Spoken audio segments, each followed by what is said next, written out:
Merci d'être avec nous pour cette semaine de la PME, l'événement business de toutes les entreprises ici dans votre CCI du Havre.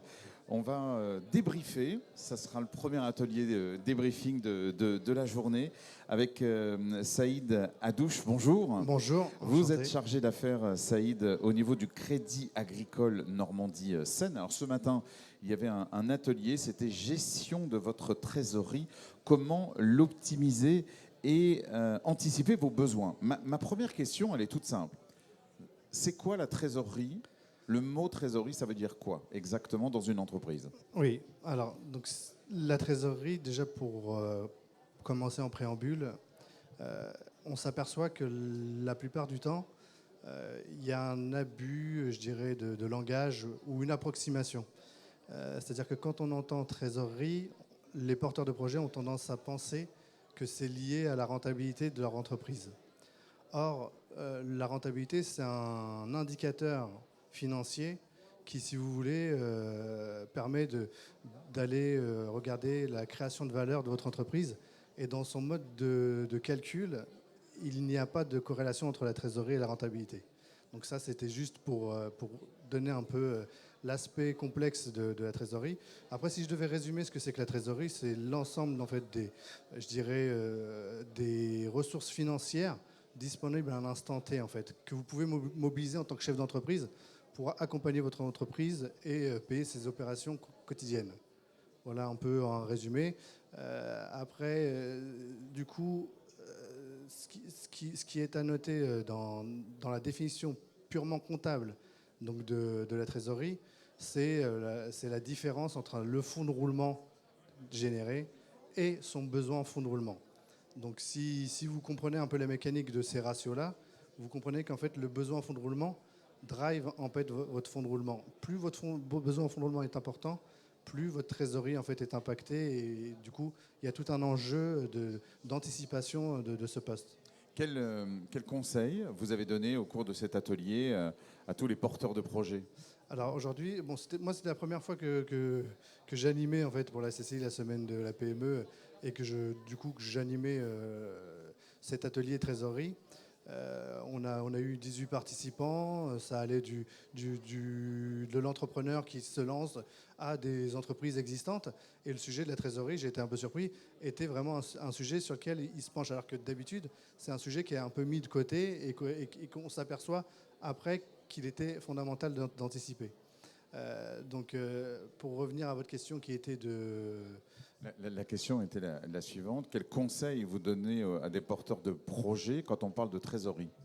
Donc, en ce qui me concerne, c'est l'anticipation, c'est-à-dire le fait de prévoir les choses, de mettre en place en fait un budget de trésorerie, ce que nous en financier on appelle un budget de trésorerie ou un plan de trésorerie, qui vous permet en fait dès le démarrage de votre activité, de connaître à peu près vos encaissements et de déterminer en fait vos décaissements.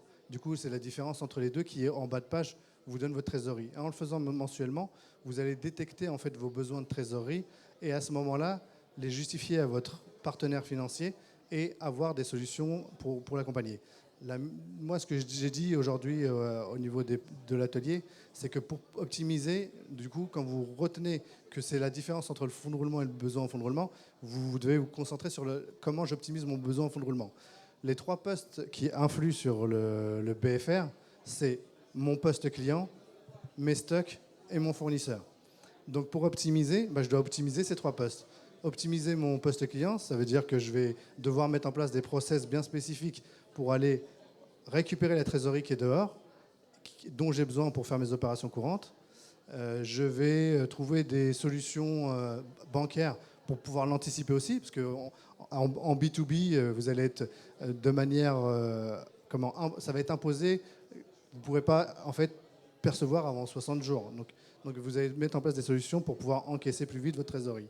Après, sur la gestion du stock, c'est ne pas surcommander, parce qu'on a toujours tendance à surcommander, privilégier donc, les achats au meilleur prix, et puis obtenir de ses fournisseurs des délais de paiement qui soient cohérents par rapport à l'activité. Alors, est-ce que vous demandez aussi à toutes les personnes de venir voir son banquier régulièrement pour faire un état de la trésorerie. Oui, Et ce sera ma dernière question. Oui, oui. Donc, c'est important. Donc, notre rôle, nous, en tant que chargé d'affaires, donc, c'est d'être le partenaire des porteurs de projets. C'est-à-dire qu'on doit être en fait le partenaire de confiance et on doit être à l'écoute parce qu'on apprend de nos clients et on comprend leurs problématiques à partir du moment où on les reçoit. Donc l'anticipation, elle passe par le fait de rencontrer son conseiller et de mettre à plat les choses parce qu'une situation de trésorerie compliquée, elle s'entend à partir du moment où elle a une explication et une raison d'être. Et donc à partir de là, moi le conseil que je donne, c'est vraiment anticiper, rencontrer son conseiller qui est à l'écoute, parce que c'est notre rôle d'être à l'écoute. Et nous, notre rôle en parallèle, c'est d'être apporteur de solutions. Merci beaucoup, Saïd Hadouche. Je Merci rappelle que vous êtes au Crédit Agricole partenaire de cette semaine de la PME, l'événement business de toutes les entreprises. Et c'était l'atelier de ce matin, gestion de votre trésorerie, comment l'optimiser et anticiper vos besoins. Merci beaucoup. À vous.